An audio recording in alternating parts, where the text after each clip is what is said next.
The mission is to close, and you've got LeBron James here who needs to be taught how to become a killer. Is there a better teacher than the Black Mamba? The Black Mamba in South Beach? Because you got to remember, he is in Hollywood, and he's a 5-time champion. So if he went Hollywood, it's completely justified because he's got the credentials and the cachet to validate it. But he's still focused, ain't he? Every year, LA, right down the block, and he's still focused. Could you imagine what that boy would do with LeBron James? It's something to think about, and that's all I got to say. That's all? After you blew the rundown completely to bits? we're 7 topics down the list now. Provocative, though, isn't it? Oh, it's incredible. It was quite a speech you just made. Dwayne Wade and LeBron are just too good of friends. They are just too close for their own good. There's way too much of, I'm going to get you yours, and I want you to be this, and I want you to be that, to a fault. They're very, truly, genuinely close friends. And that is why I'm going to turn you to my mode of thinking on this, guys. Because we all know one thing. Kobe don't have that problem. It does not have that problem with anybody. Let me tell you something Let me tell you something right now. If LeBron shows up in South Beach with Kobe Bryant as a teammate, and for some reason he shrinks beneath the spotlight, he will hate Kobe.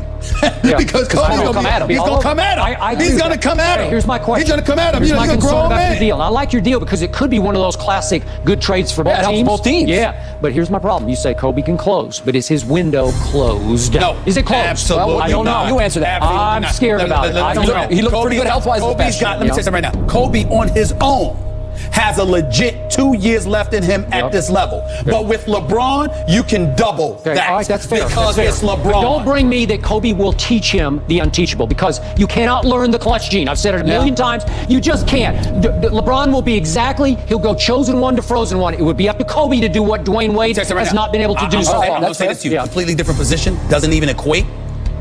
But wasn't an accident that Andrew Bonham elevated this year.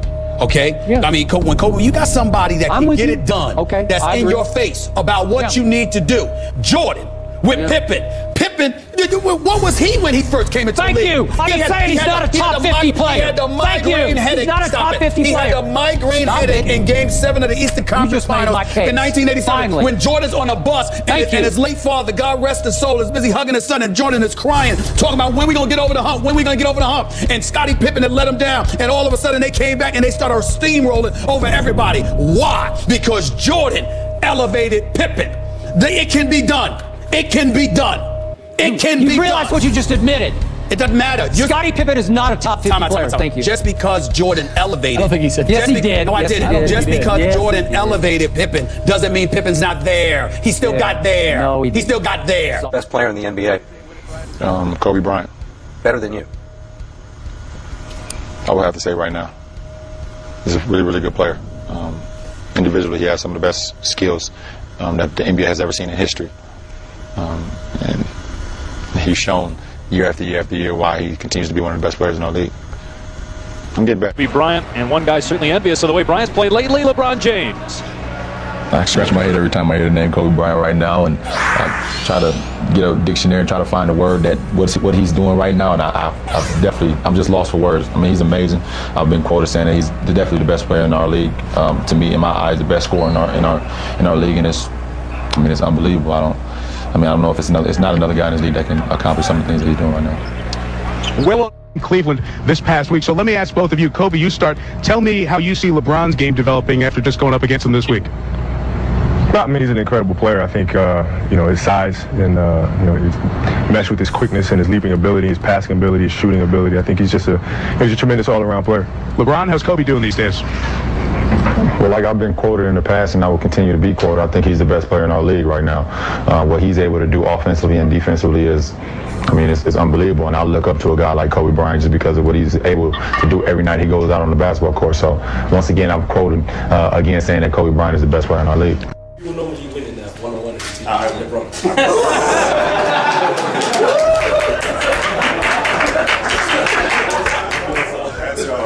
That's what I think. One-on-one is that's easy for me. That's just playing one-on-one is that's how I grew up playing. That's like my thing. LeBron is it's more like a Magic Johnson would say. He's a great passer. He plays all around the game. At the core of me, I'm a one-on-one player. That's I do that in my sleep. Let's go back to Saturday, gentlemen, if we can. I know you're probably salivating a little bit here, Skip. Skip, how you doing? LeBron did not shake hands with the Magic or address the media after the game. Shake hands. LeBron did not. He did talk yesterday, though. Finally, take a listen to some of what he had to say. Have you talked to Dwight? I mean, you didn't shake hands with anybody last night, but have you talked to him to congratulate him or no? No, I haven't. I sent him an email last night, congratulate him. But one thing about me, guys, you gotta understand. It's hard for me to congratulate somebody after you just lose to them. I mean, I'm a winner. It's not being a poor sport or anything like that. But somebody beats you up, you're not gonna congratulate them on beating you up. That don't make sense. It don't make sense to me. I'm a competitor, and that's what I do. It don't make sense for me to go over and shake somebody's hand. He says it's not about being a poor sport. A lot of people would disagree out there from comments I've seen. What's your reaction? Scoop, I, for one, was not at all surprised by this. This was, to me, the real LeBron James. This is who he is, and to me, who he has been. This is the spoiled brat product of those billions of witnesses out there. This is the guy I've been talking about as he's been the front-running bully all year long, and he finally got punched right in the mouth, and he ran to the locker room in shame. I have been saying for months on this show that all this picture taking and the posing and the flexing, it just doesn't show any class to the game on the court or to his opponents, to me. And it finally all caught up with him because I think the MVP suddenly realized when the clock ran out that he had failed miserably. And I thought it showed even less class to duck the media after the game than to duck Dwight Howard's handshake, because he left the guys he had called all along his complimentary players to face the music after the game. No class there and no class on the court didn't surprise me. Well, see, I can understand that. I think this is a situation where if you're looking at somebody's character, they always say you judge them how they handle defeat as opposed to how they handle victory. And in this situation, for LeBron to say, for us to know him is to know that he doesn't like losing and shake somebody's hand doesn't make sense. Well, I think in his career so far, there have been 4 times I think he's been in the playoffs, and he hasn't been to the finals, so he has not won his last game. Unless we go back and somebody shows me proof that he's consistent in doing this, then I don't have a problem with it. If he never stood or shook hands with the Celtics after the game after they lost last year, cool. If he did the same thing in San Antonio a couple of years ago, he was in the finals, cool. But we know that didn't happen, so we're not making a big deal out of nothing. This is something, and this goes into his character, which I think is not. It goes to what you've been saying. It goes to something I never wanted to believe. And his action and in his response to try to justify his action leads me to believe that there's something about LeBron James that we're either discovering or something that has to change, because I don't mind ducking the media, Skip, but Dwight Howard is supposed to be your friend. Not only did you win a gold medal together, during the All-Star games, you all are cool with each other. You joke, shooting half-court shots before games. As your boy, as your friend at least, give him a pound and then walk off the court. The media is one thing, but if that's your guy, at least acknowledge, because this isn't about competition. Wish him luck in the next round. Yeah, whatever. Yeah, anything that comes with some type of human connection, because it's not about competition. It's about acknowledgement at this point. And the fact that he didn't acknowledge somebody that he knows that is supposed to be his friend, that's what I have a big problem with. For the record, the Cleveland Plain Dealer said he didn't shake hands after the Celtics. I was going to say, a lot of people have written in and said he didn't shake after the Celtics. Okay, but I know for sure that he and Tim Duncan did have a conversation after that, and Tim, they shook hands after outside the locker room. LeBron used as his excuse here, I'm a winner. I don't think he's a winner. I ask you again, what has he won? He wasn't a winner in this series. That's what I'm saying, but he hasn't won anything in 6 years now, to the point that I don't see that he has winners' intangibles, the know-how, the will to make it happen when it's time to happen in the fourth quarters of these games. And we'll get to this later, but in 5 of the 6 fourth quarters, I thought he was awful when it was Kobe-Michael time. And in the end, I think he's a one-man show in a team sport, and it's very hard to pull that off. A lot of people are weighing in on what you guys are saying. Ray from Texas says LeBron has to face humility after dancing, prancing, and posing, blowing out teams. He has to be humble and shake his opponent's hands after a loss. To what you have to say, because what you've been saying over the last couple of years is proven once again to be true. LeBron James will not play for an NBA title this year. Whether or not he will in the future, we don't know. But let's get to our list. He almost had a quadruple double, which isn't a good thing, because the turnovers were there, but he also, the points, rebounds, and assists were there as well. Grade his performance, so overall grade for LeBron James in Game 6. What is it, Skip? I'm going to give LeBron a break today, because he did have a triple-double, including 19 rebounds. So I'm going to give him a D-, and that's D as in dog minus. That is a break. I thought for sure you had him for an F-. The stat of the night, as you said in your setup, was that he did almost have a quadruple-double. In a do-or-die game on the road, a game that people had favored them to win from the start of the playoffs, LeBron James had 9 turnovers, and what shocked me the most was that at least 6 of them were shockingly unforced errors. They had nothing to do with defensive pressure, and they just took the heart out of his Cavaliers, I thought, because I saw a Prince James that once again was crumbling under the pressure and the expectations to be King James. And I want to point out, Jay and Rob, that the Cavs cut it to 4 with 8:37 left. And that was because he made a couple of threes. Now that broke an 0 for 10 three-point string for LeBron, and the second one was about as awkward looking a three-point shot as I've ever witnessed, but it did go in. And all of a sudden, Rondo is feeling the heat from LeBron James and misses 2 free throws. Absolutely. And LeBron comes right down and turns it over for the 8th time again and crushes the momentum, and it swings the other way, and eventually Pierce hits the three-pointer, and it's over. In the last 8 minutes of that game, LeBron James, the 2-time MVP, took 3 shots total. He ran from the ball way too much. One of the shots he made, which was an uncontested dunk. And yet, in the last 2 minutes, Rob Parker, I saw LeBron James give up, and in turn his team gave up. The whole team did, They all just said, okay, if you're giving up, we'll stop. We won't foul. And this was in a way that I could never have imagined a Michael Jordan or a Larry Bird or a Magic Johnson or even a Reggie Miller giving up with the game still a little bit in the balance. For any winner. Anybody. Because you're right, Skip, from that standpoint. I have him as a C- because I thought the turnovers were just crushing. You know, I understand the other points, the rebounds, that's all the fine. Shooting percentage was 8 for 21, which was actually the same percentage the team shot, but you've got to shoot better than 8 for 21. But you can't be so sloppy with the ball. And I think you're right. There was a definite giving up at the end where the Celtics had missed some free throws. You get them to miss 2 or 3 free throws in a row, you knock down a couple of threes. Especially with Rondo handling the ball. There's a chance that you're still in the game. Absolutely. I was stunned that they just said, and you're right, but they were signaled by LeBron James, who at the very end, look at where he was. He wasn't touching the ball. He was pushed all the way out. I just thought to myself, he's not engaged at all. Right. And the that final was the minutes, problem. it was each time he held the ball, the first thing he thought to do was to get rid of it. Like he hot potato. It was a game of hot I think potato. you hit the nail on the head. He raised the white flag first, and you could see it. You could see it when they stopped fouling. The whole team put the white flag up. It was something. I think everybody was stunned as they watched that. All right, how much damage did LeBron James do to his reputation with this series of basketball?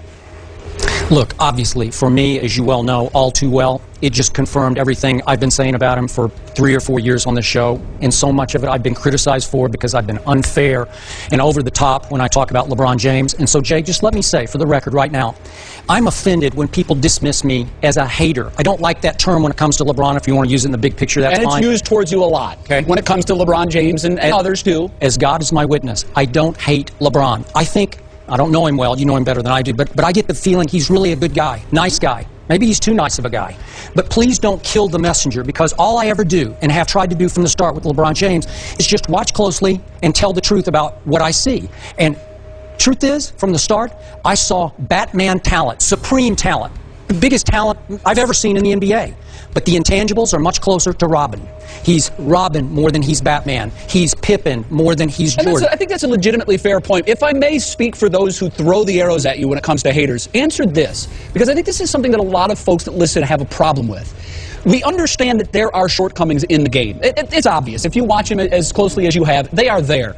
But the D- is to automatically dismiss a line, Skip, 27 points, 19 rebounds, and 10 assists. Now, yes, the turnovers are inexcusable, and the shooting percentage was pathetic, but a D- implies that he is the worst student in the class. That's where I think those that come at you with that hater line, I think that's the problem that they may have. We're back to Michael Jordan.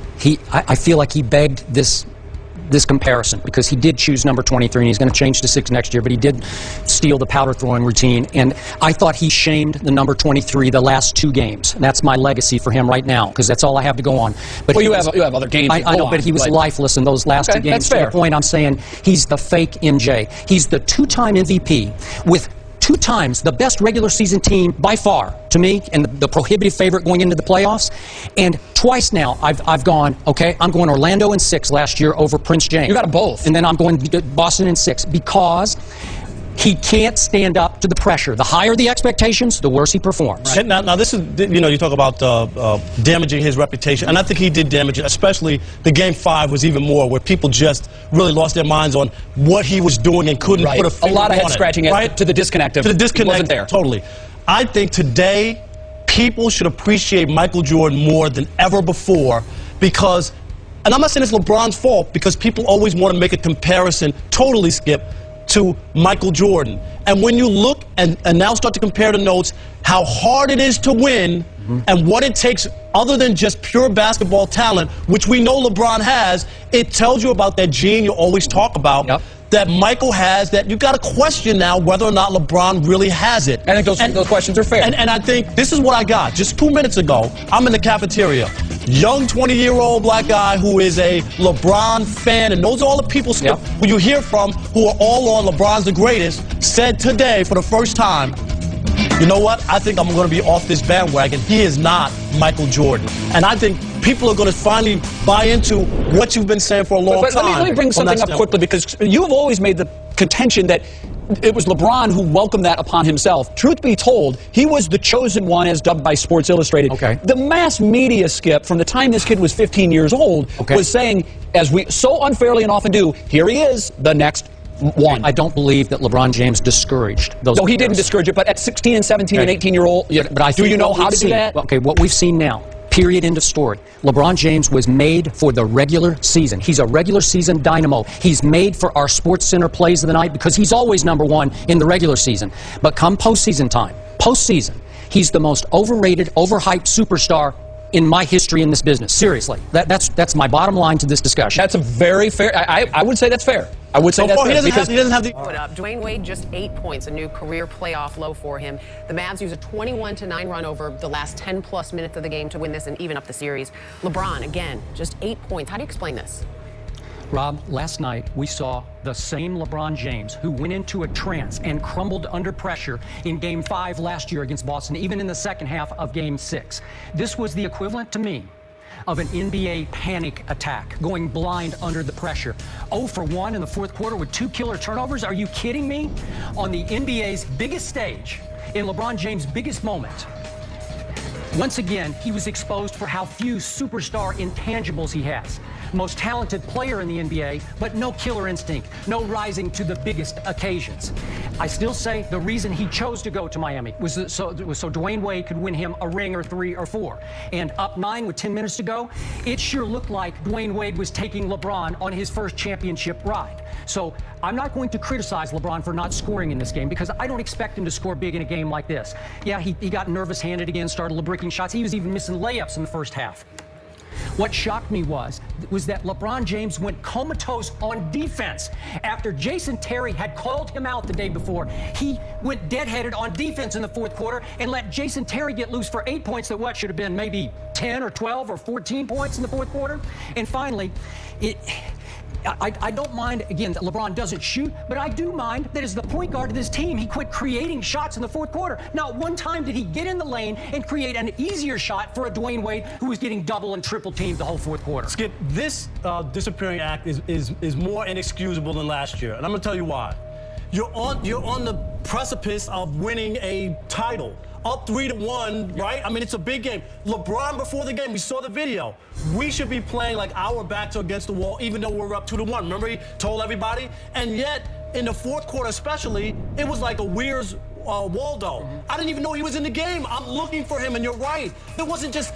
I think people can live with having a bad night, shooting, playing, making some mistakes, doing things, but he just was disengaged. How can you be disengaged in the biggest game to put your foot on the Dallas Mavericks' neck and go up 3-1, not to be engaged? Is it possible that his early struggle is what disengaged him? You know, once you get off to that bad start, because I think a lot of people out there will say he had a bad game, worst time to have a bad game, but he had it. Is it possible that then, more so than the other nervousness of a playoff? I'm not blaming him for shooting or not shooting in the fourth quarter. I don't care about that. But he did early on. He drove for what was going to be a layup, and at the last second, he airballed it. Right. And it's like, okay, so you're having a bad night, so quit shooting. That's fine with me. And your other point about the defense, let's be honest.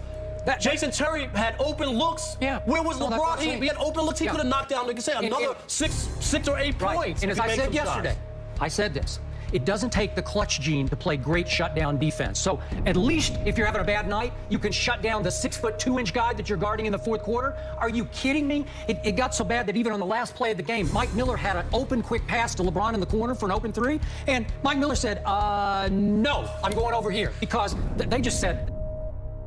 Does it bother you that so many people are happy to see you fail? Absolutely not. Because at the end of the day, all the people that was rooting on me to fail, at the end of the day, they got to wake up tomorrow and have the same life that they had before they woke up today. They got the same personal problems that they had today. And I'm going to continue to live the way I want to live and continue to do the things that I want to do with me and my family and be happy with that. So, they can get a few days or a few months or whatever the case may be on being happy about not only myself, but the Miami Heat not accomplishing their goal, but, they got to get back to the real world at some point. He was at the Ohio State-Duke game last night, played in Columbus, Ohio, and to not many surprise, he was booed by the fans there to watch the game. He was there with Dwayne Wade. Later, the two teamed up to throw T-shirts out, PR move. I don't know if it worked. Can LeBron James ever regain his popularity? He took a big hit with the decision. Sure he can. If he exercises the opt-out clause in 2 years and goes back to Cleveland. Sure, he can do it then. But outside of that, no. And what LeBron James needs to do is develop some alligator skin. Stop trying to be loved, okay? Because that's really what this is about. Look, man, they don't like you in Ohio. It's because you turned your back on the city. Now, I don't have a problem with you doing it. To me, Cleveland, South Beach, the choice is simple. I'm not hating on that at all. You could have handled it better, but clearly, you made the right decision for you, and that's cool. But if you're going to wear the black hat, then wear the black hat. Skip Bayless on many, many occasions has brought up the name Kobe Bryant. You want me to tell you the number one reason why Kobe Bryant, they boo him in every arena, but he's cheered in every arena as well? Do you know why that is, Jay? It ain't just because his skills. It's because he could give 2 cents about what you think. He is coming to take you out. Whoever it is that you put in front of him, Kobe is on a mission to steamroll over you. He don't care whether you cheer for him. He don't care if you shake his hand. He don't care if you don't ask for autographs or pictures or whatever. If the cause of your hatred has something to do with basketball, he could care less. And LeBron James will has to feed off your booze. He will. Yeah, you actually have absolutely. I feel sorry for LeBron James, and I'm being sincere about this. Why? He doesn't want to be a villain. He does not want to embrace the hate, as you say.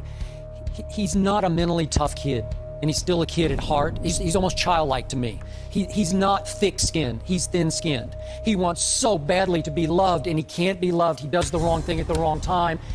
He can't stand up to the pressure in the fourth quarter of the NBA Finals. He turns into the frozen one, and it's predictable to me. And then it's pathetic. It's sad to me that he goes to the Buckeye game and he sits in the front row in his Buckeye colors and they boo him off the court when he walks in. And then he has to stick around after the game, and he and D-Wade got to throw T-shirts to the crowd. Love me not. Love me not. Right? Do you think if he had it to do all over again, he would either A, do it differently, go to Miami, do it differently. under a much different circumstance, or stay in Cleveland? You know what? If he had it to do over again, I think he'd stay in Cleveland. I think this has crushed him. It's not a happy place for him anymore. You think he would have done it? I think he would have done it differently, but I ain't gonna think that he would have passed up on South Beach. I'm just not believing that. But I will say this again: he's got to get harder. Not only that, and not only that's what it's going to require for him to win the world championship. Yeah, because you have to understand, you got to have that edge. Yeah. Listen, instead of trying to act like you're a champion, why don't you imitate champions? Why don't you steal something from them when it counts most? You know what? Study capable. Kobe. Yes, he is, and that's why I'm staying on him. That's why I'm not letting him. It's not because I don't believe in him. It's because I do believe in him. He is too supremely talented. He may be the best talent in the world. You know what? You just got to get that heart, man. Stop walking around like the Tin Man syndrome. I mean, what is wrong with you? Can't buy one. Come on, man. He got it in him. Just peel it out. Suck it up. You can't go. Wear the black hat. You can't go see the wizard. Wear the black hat. There's no wizard. Wear the black hat. Is there a wizard, Jay? Wear the black hat. No, there's no wizard. Wear the black I'm hat. with you. I think you're born with that killer instinct. Come on, man. You're not. You got to come with it. And you know what? If he doesn't have it, he won't win a title. Or if they do win a title, it'll be because of D-Wade and Thank you. And by the way, LeBron James, let me say this one last thing in front of this camera because this is very, very important. It is not enough for you to win the championship riding Dwayne Wade's coattails. If he's the MVP of the NBA Finals and you show up smaller than Mini-Me like you did for 4 straight fourth quarters of the NBA Finals, it still won't get by us. You can walk around with that ring and think you got something all you want to. You had damn well better be the reason the Miami Heat win this title. I'm talking, he's got to show up. He's got to make amends for not showing up in that NBA Finals last year. You got to get it done. I don't care what you do between now and May. I don't care what you do the first week of June since the Finals has been moved back for a week. You got to be the reason that the Miami Heat win the title. If you ain't, I don't want to hear from you, and nobody else should either. You got to get it done. You sound like Stephen. You got to get it done. You sound like Stephen. No, that's not good. Skip says he won't. Skip says he won't and he can't. I'm saying he can. He just hasn't done it. Get it done. LeBron James, you should thank God for Dwayne Wade.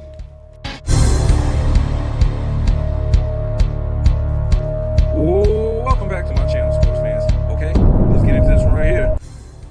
I just seen it live from Sports and Fitness Rants, and it was a good one. It was a great one. and he does his thing like always.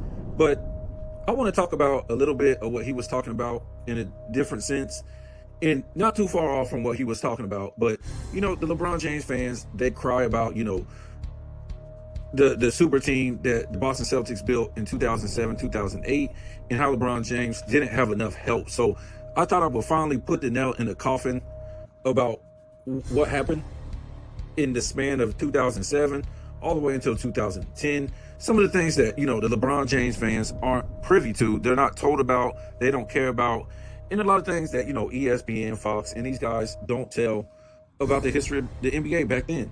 So let's start, you know, LeBron James when he went to the finals in 2007, and we'll start there. So let's understand that LeBron James had only been in the playoffs for one season before he made it to the playoffs in 2007.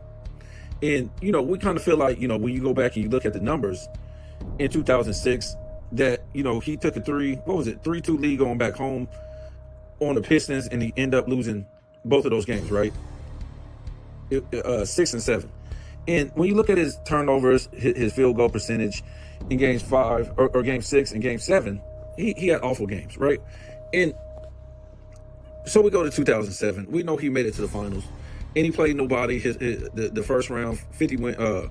Teams only won 50% of their games for 500. The second round, another 500 win team, and then he made it to the Eastern Conference Finals. Played the Pistons, and some people say he got carried in some of those games. Fine, whatever the case is, right? So we know what happened in the finals, and he got swept by the Spurs. Nobody expected him to win that series, but we do know that he melted down in that series, even though every game was real close. So 2007, 2008, just say 2007 offseason, this is when this big three Boston Celtics team formed. And LeBron James, I don't know what you want to call them, lovers today. We didn't hear nothing back then about this, but you know, the Nick Rice, the Shannon Sharps, they say that the Boston Celtics built this team to stop LeBron James. Well, that could be right if LeBron James had been running the East up until that point, but we know he wasn't running the East because he had only been in the playoffs one time before he made the finals in 2007. So he wasn't running the East, and we can say he barely won the finals. So how could they be building this super team to stop LeBron James, right? Especially a guy who melted down in the finals and got swept and had only been in the playoffs one time before he made the finals. Okay, let's stop it right there. We all know in 2008, what was it? I think it was the second round they lost in, if I'm not mistaken. And they still were able to take that big three, the mighty big three that was formed to stop LeBron James. That Cavs team took that Boston Celtics team to a game 7. And when we look at LeBron's percentages in his turnovers in that series, he played horribly, really bad. Another meltdown in another playoff series, which if we go to 2006, we can say that was a meltdown. We ain't gonna say it was a choke job against the Pistons when he got eliminated, but he did melt down. 2007 finals, he did melt down. And again, he melted down against the big three. But that bunch of nobodies, which they will call them in 2008 against the Boston Celtics, the Cavs, a bunch of nobodies took that team to a game 7 where they lost, right? So let's stop it there again. Why didn't Kobe build a super team after Boston or the Spurs won the championship in 2007? Why wasn't Kobe saying, I need a super team?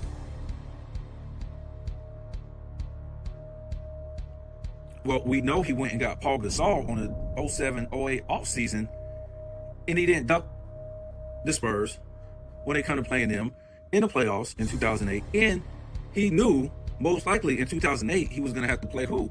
The Boston Celtics in the finals. So did he melt down and lose on purpose not to play the Boston Celtics, even though he was going against 3 top 75 players? And who knows if Rondo's going to be a Hall of Famer? He didn't duck them, knowing that he was going to have to play them. No, he went and played them and lost. Okay? And yes, they had some injuries, but nobody, I think Biden was hurt in those finals in 2008, but nobody made an excuse. So 2009, the mighty Boston Celtics. The mighty Boston Celtics. How come the Cavs in 2009 were the favorites over a team that just won the championship and had 3 top 75 players on the same team? LeBron James was the number 1 seed in the entire NBA. In the playoffs, it was predicted to play Kobe in the finals. Was predicted to beat the Big Three.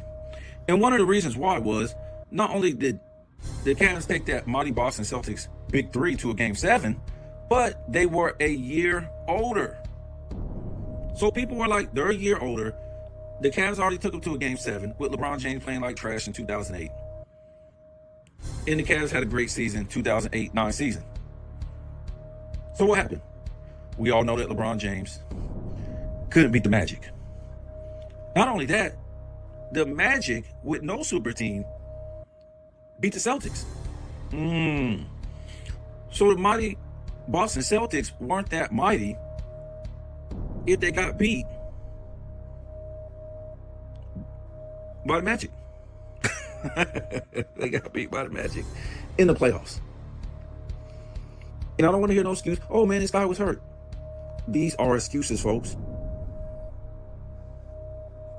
Let's go to 2010. LeBron James was the number 1 overall seed in the league and had the number 1 seed in the playoffs. And he was predicted not only to beat the Big Three, who was older again, 1 more year older, but the prediction was he was supposed to play Kobe Bryant. The 2 best teams in the NBA. We know what happened in that series. LeBron James choked it down. Choked it down, melted down, and it was over. And what happened? Kobe had to play the super team Boston Celtics. Now, did Kobe think that, okay, I'm going to have to play the Celtics again? What if I have to play the Celtics again? They just beat me in 2008. I don't have a super team. How am I going to beat them? So let me lose in the Western Conference Finals so I can duck out and not play them. Nope. Kobe played them. Kobe took them to a Game 7 and won. So what I'm trying to say is all these excuses of LeBron James on his podcast, Nick Wright, Shannon Sharp will not tell you the history about the NBA from 2007 all the way until 2010. They won't tell you that. And the history is, yes, the Celtics did come together. They were like 10 years into their career or older, but every year they got older, 8, 9, and 10. And it's similar to when Charles Barkley, Clyde Drexler, and Olajuwon came together. Yes, they were a super team, but they had to earn it. They were an old super team that had to earn it. And if it wasn't for LeBron James in 2008 playoffs, they would have never went to the finals. But because LeBron James melted down, don't give me his stats. Give me his percentages in his turnovers. And you'll see that he cost his team a chance in 2008, going to a Game 7 to beat that Boston team. Not, you guys think because they came together as a super team that they earned a right to go to the finals. No, they were old, just like the Houston Rockets with Barkley, Clyde Drexler, and Olajuwon. And guess what? They had to earn their way into the finals. And guess what? They never got to the finals because they were old, injured, and beat up. So it was other teams that defeated them. Just like the Boston Celtics. They were old, injured, and beat up. But the only reason why they made it to the finals was because of LeBron James in 2008, the way he shot miserably and turned over the ball in 2008. The reason why they went to the finals in 2010 is because LeBron, the way he shot in a lot of these games, and his turnovers in a lot of those games, right? There's no excuse for the Magic to be able to beat the Boston Celtics, but LeBron James, the Magic, no super team, beat the Boston Celtics, but LeBron James, who was the number 1 seed over both of those teams in 2009, 2010, couldn't beat that same Celtics team that the Magic beat. That's all I'm trying to say. That's all I'm trying to say. When they try to rewrite history, you got to understand what's going on. In those events, like I said, those series in 2007, 2008, 2009, 2010. And Kobe, yes, he got Paul Gasol, but he wasn't looking to build a super team to go against the Spurs in order to get to the finals. He wasn't trying to build a super team in order to beat the Boston Celtics. So why was LeBron James looking to do that, right? And if it was so bad that he had this no good team that he was carrying to the number 1 seed overall in the NBA, he could have got one great player. He could have got Chris Bosh.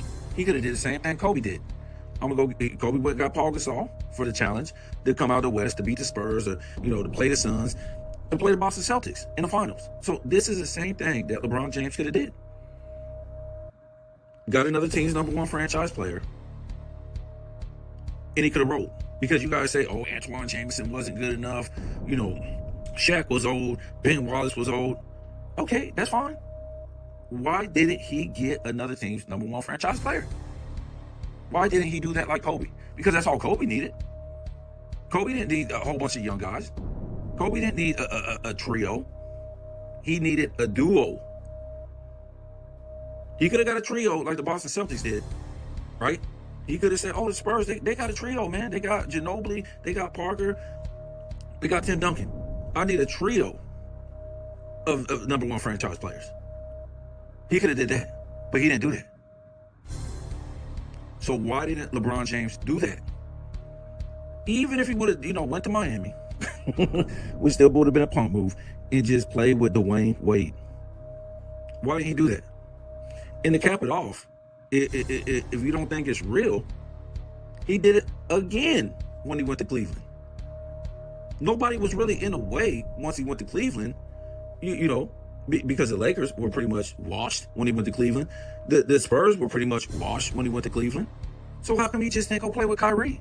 You got a duo. Why did he do that?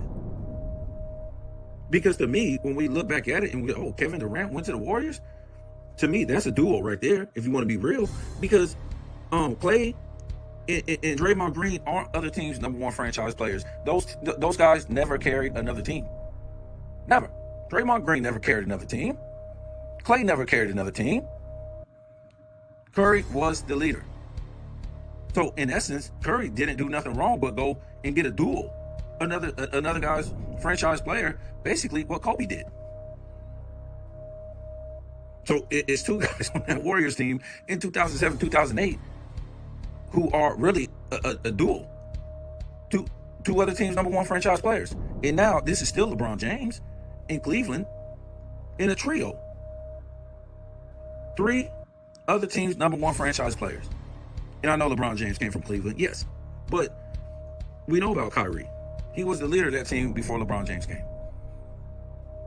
So I'm just saying, when we break it down that way, when we're talking about 2007, and and they talk this nonsense about, LeBron James, they had to stop him, the big 3.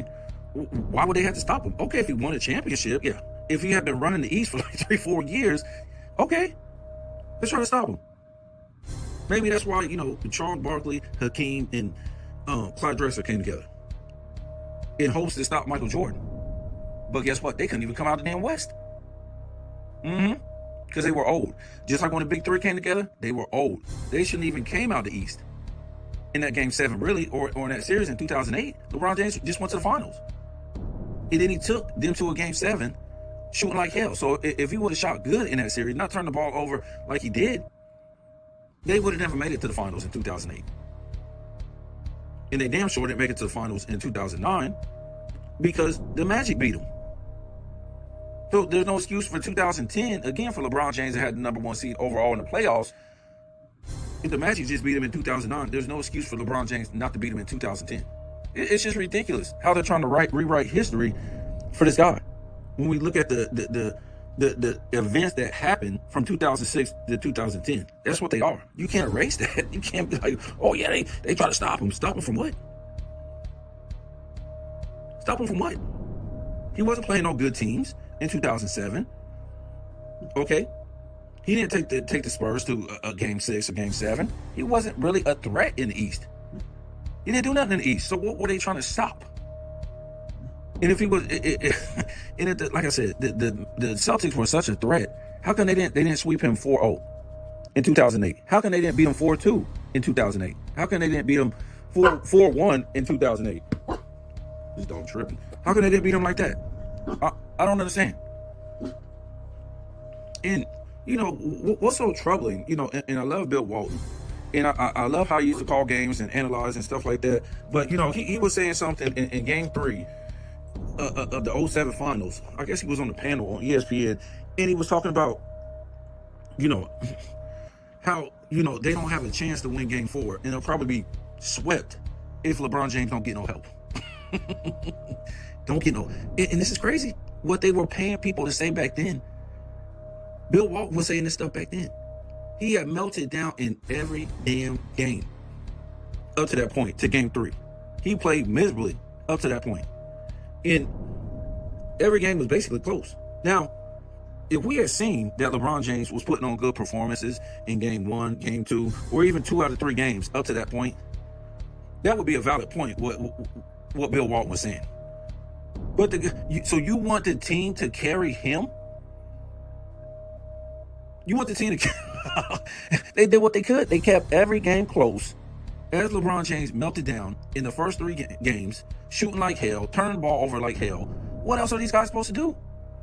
He's supposed to be coming through in the clutch at the end of those games, and he didn't.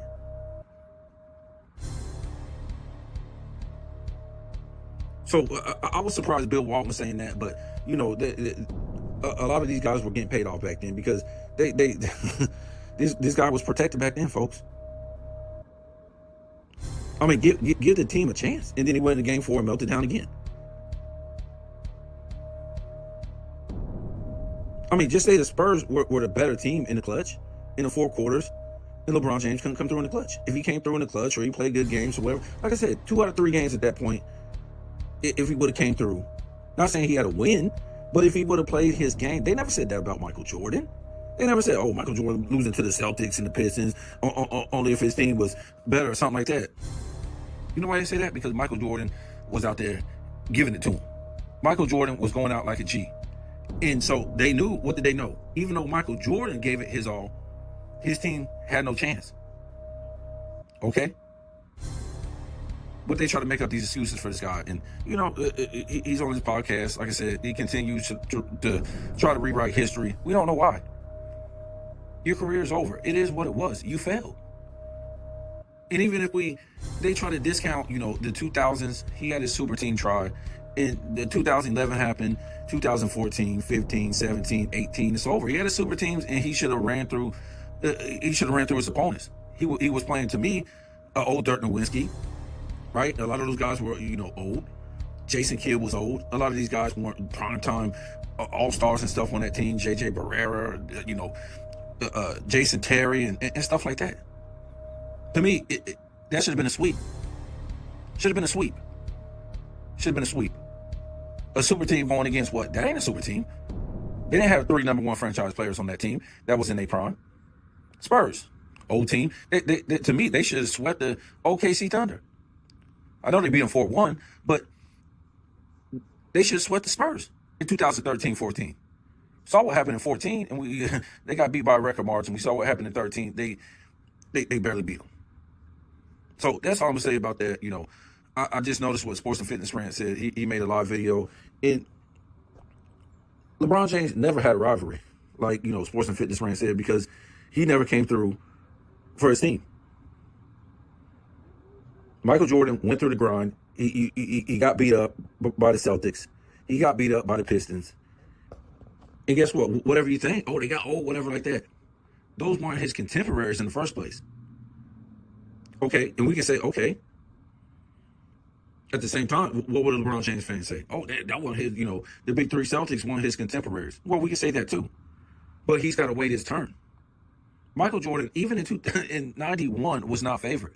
Like LeBron James was favored over the Celtics in 2009, 2010. Michael Jordan wasn't even favored in 1991 when he beat, we can say, the big 3 Pistons. Even though they weren't other teams' number 1 franchise players, they're Hall of Famers and top 75 players.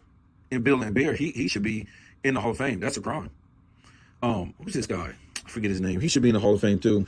Not Vinny the Microwave. Mark Aguirre. He was another team's #1 franchise player. He should be in the Hall of Fame. It's ridiculous. But Michael Jordan waited his turn. And like Sports and Fitness Rants, he had to beat them. Even though we can say they got old, it's whatever. We can say the Lakers got old or the Celtics got old. That's why the Pistons beat them. We can say that. But guess what? The Pistons waited their turn. I mean, that's just how it is. They waited their turn. Right? In a sense, yes, Kobe had already won 3 championships, and then after that, what happened? It was the Spurs rolling off all these championships. So he didn't panic. He didn't build these super teams. He waited his turn to get another good guy. LeBron James is the only a great player that never waited his turn. But how great is that? I mean, it's ridiculous. He didn't wait his turn, and when he left the Heat, he didn't want to wait his turn again. He didn't want to say, okay, down season. Let me regroup. Nope. He built another super team. So you guys tell me what you think.